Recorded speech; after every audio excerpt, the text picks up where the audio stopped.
Welcome to Nature Walk, the podcast where we explore the wonders of the natural world and the incredible creatures that inhabit it. I'm your host, David, and I'm thrilled to have you join me on this journey into the fascinating world of wildlife and conservation. As we start our walk today, I want to take you to a place that's often associated with heat and humidity, Tokyo, Japan. But what happens when the temperatures soar and the heat becomes unbearable, not just for humans, but also for the animals that call the city's zoos home? That's exactly what we're going to explore in our first story today. Imagine being a polar bear, living in a zoo, surrounded by concrete and steel, with temperatures reaching over 30 degrees Celsius. It's a far cry from the icy tundras of the Arctic, where these magnificent creatures roam free. But for the two polar bears at Ueno Zoo in Tokyo, this is their reality, and as the heat waves intensify, the zookeepers are faced with a daunting task, keeping these animals cool and comfortable. To combat the heat, the zoo has implemented some innovative measures. They freeze food and cover it in ice, which helps lower the bear's body temperature as they eat. Some animals even get ice directly, which may seem like a simple solution, but it's a crucial one. The zookeepers also observe the animals' behavior closely, monitoring their movement, appetite, and overall well-being. If an animal seems off or stressed, they adjust the environment accordingly. But it's not just polar bears that are affected by the heat. Other animals, like pandas, brown bears, and even snowy owls, have to be protected from the scorching sun. The zoo has covered the owl enclosure with shade, while the pandas enjoy air-conditioned comfort at a cool 25 degrees Celsius. Now, I know some of you might be thinking, is it right to keep these animals in captivity, especially when we can't replicate their natural habitats? It's a debate that's been ongoing for years, and one that sparks strong emotions on both sides. While some argue that zoos play a vital role in conservation and education, others believe that they can never truly replace the wild. As we explore this topic further, I want to share with you the thoughts of experts like Dr. Jane Smith, a renowned wildlife biologist who has dedicated her career to studying animal behavior in captivity.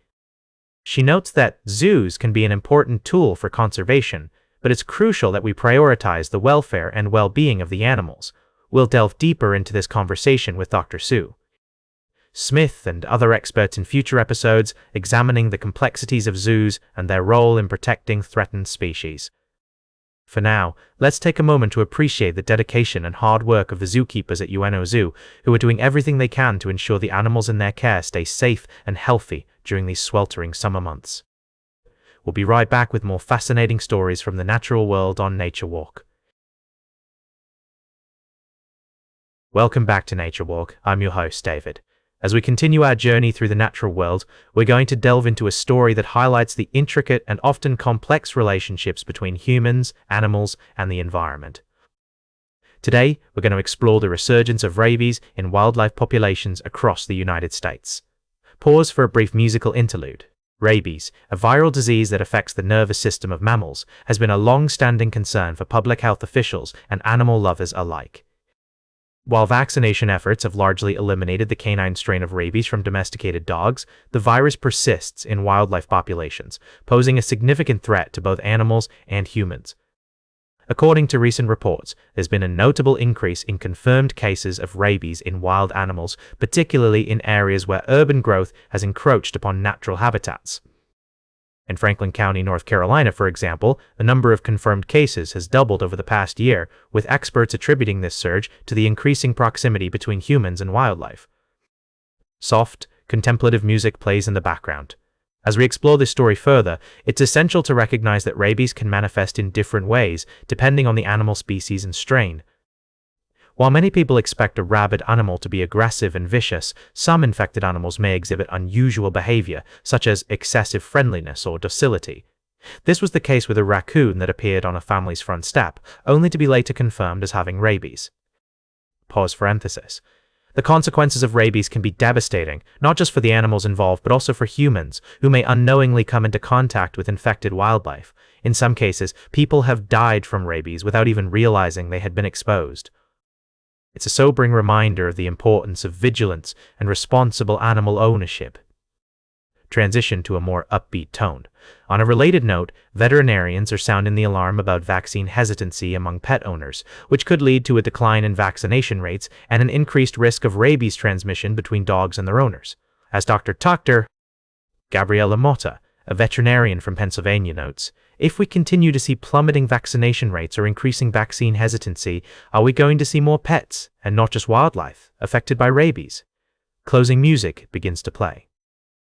As we conclude this segment of Nature Walk, it's clear that the relationship between humans, animals, and the environment is complex and multifaceted. By understanding the risks associated with rabies and taking steps to prevent its spread, we can work towards a healthier coexistence with the natural world. Stay tuned for our final story of the day, right here on Nature Walk. Welcome back to Nature Walk, dear listeners. I hope you've enjoyed our journey through the natural world so far today. As we come to a close, I'd like to take you on a slight detour from the usual trails and explore some fascinating stories that have caught my attention. You know, as much as we love immersing ourselves in the wonders of the great outdoors, it's also important to acknowledge the human side of things. And what better way to do that than by sharing some intriguing tales from the world of technology, sports, and entertainment. Let's start with a heartwarming story about a rather unexpected hero, Cluck Norris, the feisty rooster who ruled the yard and stole the hearts of his owners. His legacy lives on through a touching tribute on a website called Rest East Friend, where people can share memories of their beloved pets. It's a reminder that even in the digital age, we still have a deep connection with the creatures that bring joy and companionship into our lives. Moving from the world of animals to the realm of sports, I was delighted to come across a story about Becky Lynch, the Dublin-raised wrestler who's making waves in the WWE. Her confidence and charisma are truly inspiring, and it's wonderful to see her using her platform to engage with her fans and challenge societal norms. And finally, let's talk about innovation, specifically, a clever solution to a common problem that plagues music festival goers, losing track of friends in the crowd. 3Island has introduced a wearable device called the 3 Friend Finder, which uses satellite navigation to help people locate each other without relying on mobile phone service or Wi-Fi. It's an exciting development that could revolutionize the way we experience live events.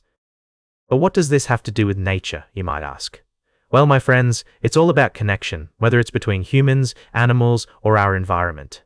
By embracing technology and innovation, we can create new ways to appreciate and interact with the world around us. And that's precisely what Nature Walk is all about, exploring the intricate web of relationships that binds us to the natural world. That's all for today's Nature Walk. Remember to like, share, and subscribe, and until next time, keep exploring your natural world.